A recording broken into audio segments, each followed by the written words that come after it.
Makanya mukjizat terbesarnya Nabi adalah Al-Quran. Karena Al-Quran itu cerita tentang hukum-hukum akal, cerita tentang logika-logika peradaban. Misalnya logika peradaban, contoh paling gampang. Di Quran itu ada sekian ayat yang Allah cerita peradaban. Misalnya wa ahsinu innallaha yuhibbul muhsinin. Itu dikutip terus kemudian disimpulkan dalam peradaban. Kata Sayyidina Ali karramallahu wajhah ngendikannya gampang. Ahsin man syi'ta takun amira. Kamu berbuat baik saja sama seseorang, maka otomatis kamu akan jadi pemimpinnya. Ada orang nggak tamat SD, nggak tamat papa, gobloknya minta ampun. Tapi karena gaji seorang pakar, oh kamu tak gaji 1 bulan 1 miliar, perusahaan saya jadikan besar. Itu dikongkan ngalor ngidul ya nurut. Hanya karena dia ihsan. Terus wastaghni amman syi'ta takun nadhira. Ya, saya ulang lagi. Wastaghni amman syi'ta takun nadhira. Dan kamu jangan butuh orang lain, siapapun dia, maka kamu akan setara. Misalnya ada menteri orang antri mau salim, tapi kamu tidak butuh, kan tenang saja. Tapi kalau kamu butuh, habis kamu. Ya kan, kamu tidak butuh seseorang, maka kamu posisinya akan setara. Kamu harus sopan karena punya utang jasa. Kalau nggak punya apa-apa kan setara. Ya enggak? Misalnya kamu jajar rektor atau jajar menteri, jajar apa saja. Kalau kamu tidak punya utang kan, kamu jajar menteri tidak punya utang. Sama jajar satpam tapi punya utang, takut mana?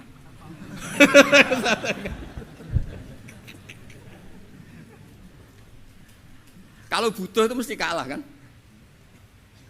Ada pejabat misalnya nggak begitu cantik sama perempuan cantik yang kamu butuh ingin dicintai, takut mak. Padahal nggak jelas orang ini pangkatnya apa, nggak jelas. Jadi dalam hukum sosial itu kata Sayyidina Ali wastaghni amman syi'ta takun nadhira. Kamu jangan butuh seseorang maka kamu akan setara. Terus yang terakhir wahtas ila man syi'ta takun asira. Asira pakai sin. Dan silahkan butuh seseorang maka kamu akan jadi budak dia.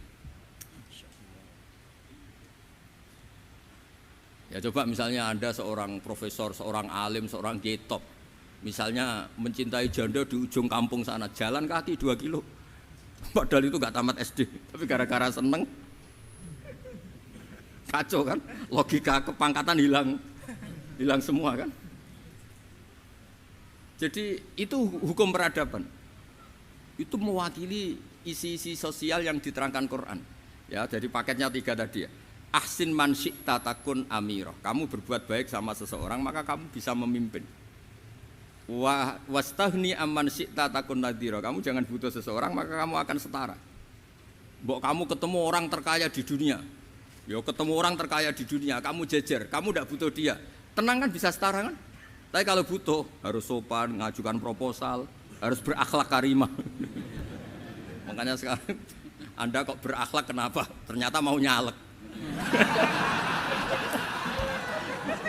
Biasanya ndak berakhlak kok berakhlak. Ada apa ini? Makanya guyonan di Rembang itu Beb Husain itu. Kalau ada orang mendadak sopan sama temannya curiga, kok tumben sopan, mau utang ya?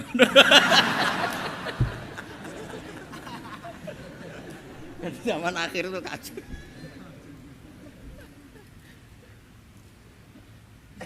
Ya di semua daerah gitu ya sama Pak Rektor ya. Kalau ada teman biasanya nggak sopan kok sopan, itu temannya curiga. Ini Pak Rektor UI ikut kaji. Kok tumben sopan, ada apa ya? Karena di mana-mana orang butuh itu pasti beretika. Kamu punya teman paling berdua, kalau mau utang berakhlak gak? Atau misalnya kamu punya adik cantik terus punya teman berdua, kalau cinta adik kamu berakhlak gak? Biasanya nggak sama sekali nggak berakhlak. Gara-gara butuh menjadi berakhlak. Ya jadi hukum sosial itu ya kuncinya 3 tadi. Ahsin man syi'ta takun amira. Wastaghni amman syi'ta takun nadhira. Terus wahtas ila man syi'ta takun asira. Kalau kamu butuh seseorang pasti kamu dibikin hina. Asir itu tawanan. Nah, Quran itu bicara sosial itu lengkap. Dan itu yang nunggui kita.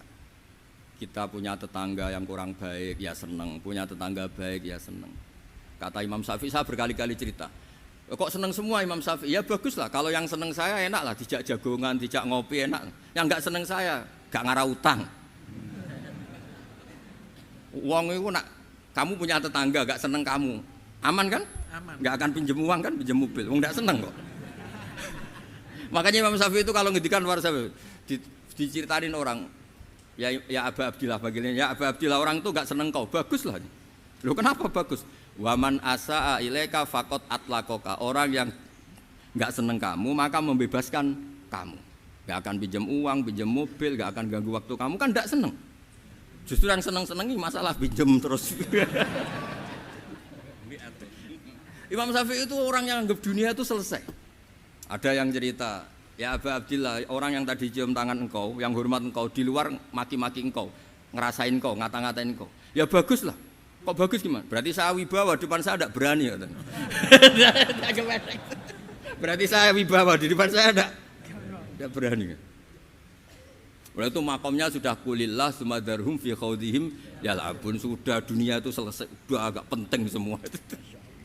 Nah, itu kalau kamu anak-anak beki ahli Quran sudah ayatnya kulillah sumadarhum fi khawdihim yal'abun, sudah lihat Allah saja agak penting, makhluk-makhluk itu agak penting. Dah makhluk semua agak penting, sepenting Allah.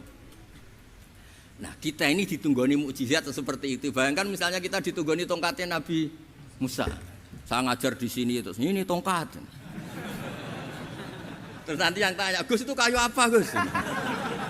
Nanti yang kolektor tanya itu harganya berapa Gus? Ruwet apa? Terus yang ahli suudon itu asli gak Gus? Wah. Yang ahli suudon kan mesti tanyanya gitu, itu asli enggak Gus? Repot-repot pokoknya. Tapi kalau Quran kan jelas, kenapa? Jelas. Ya terus saya teruskan.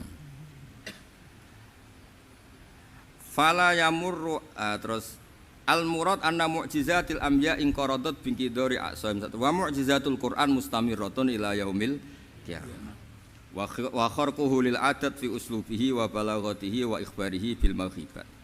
Terus kata ini yang ngarang Fathul Bari sarahnya Imam Bukhari. Fala yamurru asrun minal aqsar illa wa yadharu fihi shay'un mimma akhbaru bi annahu sayakun yadullu ala sihhati da'wahu. Wa hadza aqwal muhtamilat wa takmiluhu fil ladzi ba'da wa qilani ya anal al makna anal mukjizat al madiyah kanat khissiyatan tusyahadu bil absar kana qoti soleh wa asa Musa. Mukjizatnya nabi-nabi dulu itu hanya penyembuh, hanya pelengkap, hanya nuruti keinginan mata. Seperti dahsyatnya apa? Laut Merah diseblak apa dipukul sama tongkatnya Nabi siapa? Itu semuanya itu hanya memanjakan mata. Urusan mata, terus wow itu. Tapi kalau mukjizatnya Nabi Muhammad itu berdasar akal. Maksudnya berdasar akal nih dengerin ya, dengerin betul. Ya. Ketika Laut Merah terus tersibak kan, wow itu keren kan. Terus kita bilang menyimpulkan, wah kita tidak akan mampu. Itu bodoh sekali kesimpulan kita tidak akan mampu. Meskipun bikin nyamuk Anda juga tidak mampu. Loh untuk memutuskan tidak mampu saja kok sampai pertunjukan seperti itu tuh laopo, cek goblok gitu. Nah kalau kita karena umat yang pinter untuk memaksa kita nggak mampu, Allah bilang innallaha la yastahi ayadriba mathalam ma ba'ud. Kita melihat nyamuk langsung berkesimpulan tidak mampu. Saya berkali-kali cerita nyamuk itu sudah kecil, masih punya urat, uratnya kayak apa? Masih punya kuman, kumannya seberapa?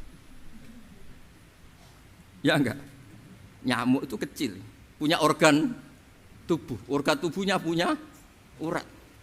Itu kalau kamu pinter, antara tongkatnya Nabi Musa menyibak Laut Merah sama nyamuk itu sama-sama berkesimpulan melahirkan satu faham bahwa kita tidak mampu. Loh, untuk memaksa tidak mampu saja kok nunjuk pertunjukan ada onta keluar dari batu, nakotu soleh, ada tongkat yang bisa mengeringkan Laut Merah. Cek goblok ya. Lah kita alhamdulillah tidak jenis goblok yang seperti ini. Untuk ikrar bahwa Allah itu hebat ala kulli syai'in cukup lihat nyamuk, kagum kan? Sudah tidak usah bikin hidup. Saya berkali-kali mencontohkan. Para pemahat tak suruh bikin patung gajah itu mampu. Tak suruh bikin patung nyamuk kalau bisa. Nyari materi dari apa coba? Gampang mana bikin patung gajah sama patung nyamuk? Gajah, makanya Allah bikinnya contoh itu untuk ijaz itu pakai nyamuk bukan pakai gajah. Itu kalau ustadz-ustadz yang agak jorok malah contohnya nyamuk Gus. Itu kecil. Itu kayak apa? Di dalamnya dia hamil.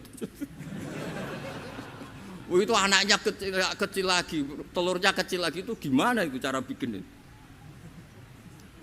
Makanya di sini ini ada kitab Itqon, itu komentarnya itu lucu. Ini kitab Al-Itqon karangannya Imam Suyuti. Ini persis komentar saya tadi yang kata Imam Suyuti, pengarang kitab Itqon. Wa ya imma khissiyah wa imma aqliyah. Jadi mukjizat itu ada yang fisik, bisa dilihat indra, panca indra, bisa dilihat akal. Wa aktsaru mu'jizati Bani Israil kanat khissiyah li baladatihim. Bilada itu goblok, wakil lati basairihim. Dasar wong goblok. Mukjizat kok ngenteni sing wow. Maksudnya dasar wong untuk ngakui Allah hebat saja kok nunggu hal-hal yang seperti itu gitu. Paham gitu?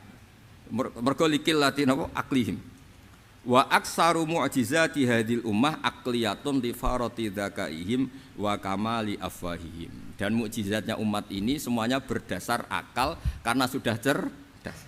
Jadi andaikan kita melihat tongkatnya Nabi Musa menyibak Laut Merah dengan melihat nyamuk, kesimpulan kita sama-sama wow, sama-sama keren, sama-sama memastikan kita tidak mampu. Makanya terus Quran menerangkan kita wa ma min dabatin fil ardi wala ta'iri yatiru bi janahihi illa umamun amsalukum. Jadi keseharian kita lihat burung kok terbang. Itu sudah ayatun min ayatillah. Paham nggih? Dados niki kudu bangga ditunggoni napa Quran, nggih ditunggoni napa Quran. Wa mu'jizatul Quran tusyahadu bil basirah fayakunu mayattabi'u li ajlihi aksar. Terus li annal ladzi yusyahadu bi ainir ra'si yang qaridu bingkiradi musyahidi. Sesuatu yang tampilan dahsyatnya itu disaksikan mata, maka itu bisa habis. Era tongkat Nabi Musa seperti itu habis enggak? Bisa mengeringkan Laut Merah, habis kan? Tapi era mukjizatnya Quran ila yaumil qiyamah. Ya contoh sosial, saya kembali lagi ke sosial. Kamu punya teman awet atau punya istri awet, itu konsepnya ya wal kadhiminal ghaidh, agak gampang tersinggung. Coba kalau kamu setiap tersinggung putus, setiap tersinggung habis, kamu tidak punya teman, tidak punya istri. Sampai kita awet seperti ini, kalau kecewa ya wal kadhiminal ghaidh, ngempet. Termasuk saya ini biasanya ngaji khusus terus bajak gini ya kecewa.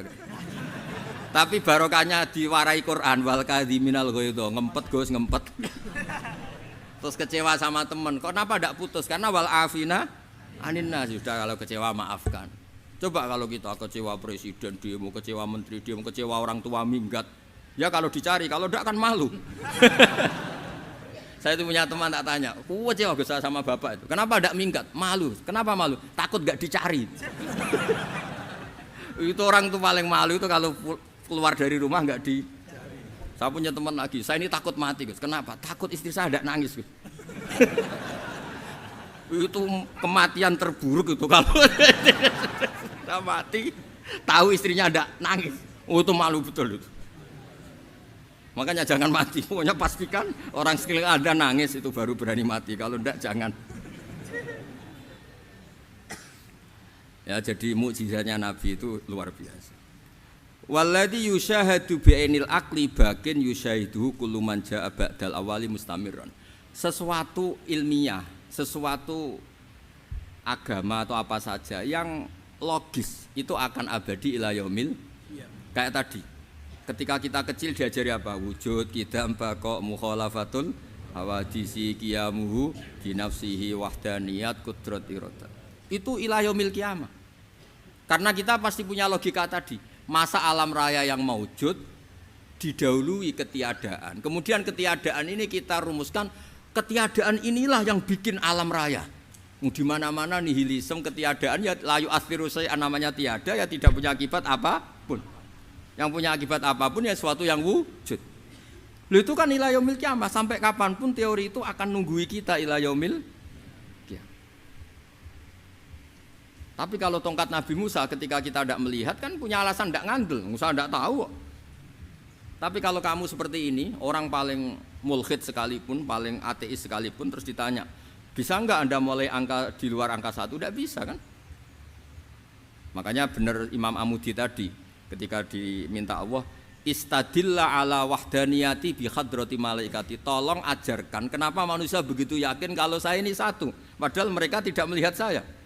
Terus beliau ngendikan apa? Nisbatus naini wassalasa ilal wahid nisbatul far'i ilal asli. Angka 2, 3 sampai enggak terbatas, semuanya dibanding angka 1 itu nisbatul far'i ilal asli. Semuanya itu cabang dari angka 1. Itu mbok siapapun enggak usah ditunggoni nabi, enggak usah ditunggoni wali. Logikanya akan seperti itu. Itu yang dimaksud apa? Walladzi yusyahadu bainil aqli bakin yusyahidu kul man ja'a badal awal mustamir. Ya ini masih ada waktu seperempat, ini ijazah. Kalau ijazah enggak boleh tanya, ijazah ini. Nah itu yang fotokopi lebih besar itu ijazah.